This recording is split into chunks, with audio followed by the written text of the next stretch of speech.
পার্শ্বনা যাদবঘোষ রোডে ঘোষপাড়া কালী মন্দিরে চুরি। বৃহস্পতিবার দুপুর 4টার সময় ঘোষ পরিবারের বাসিন্দারা মন্দিরে এসে দেখতে পান ঠাকুর মাটিতে পড়ে আছে, ঠাকুরের হাত পা ভাঙা, গায়ে সমস্ত সোনার গয়না নেই। এরপর সরসোনা থানায় খবর দেওয়া হয়। ঘটনাস্থলে এসে পৌঁছয় সরসোনা থানার পুলিশ। এর পাশাপাশি এলাকার সিসিটিভি ফুটেজ খতিয়ে দেখছে সরসোনা থানার পুলিশ। মন্দিরটি প্রায় 94 বছরের পুরনো। মন্দিরের তালা ভাঙা হয়নি। মন্দিরের কাঠের দরজার ফাঁক করে বাঁশের কঞ্চি জাতীয় কিছু দিয়ে প্রথমে ঠাকুরকে মাটিতে ফেলে দেওয়া হয়। তারপর দরজার ফাঁক দিয়ে সমস্ত গয়না নিয়ে চম্পট দেয় চোরেরা।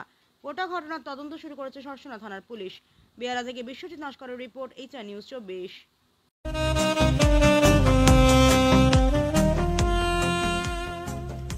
সর্বস্তরের ক্রেতা বন্ধুদের শুভ কামনায় বাবা লোকনাথ বাইক পয়েন্ট।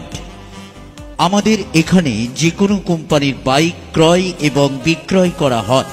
অবশ্যই মনে রাখবেন, ফাইন্যান্সের সুব্যবস্থা আছে। প্রোপাইটার দিবাকর দেবনাথ ওরফে বাপি।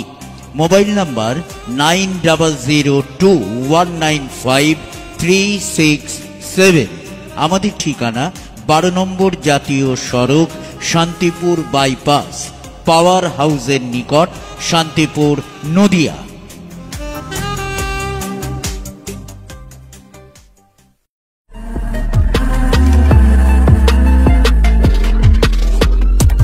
নমস্কার, আপনারা দেখছেন HR নিউজ 24, সত্যের লক্ষ্যে মানুষের পাশে।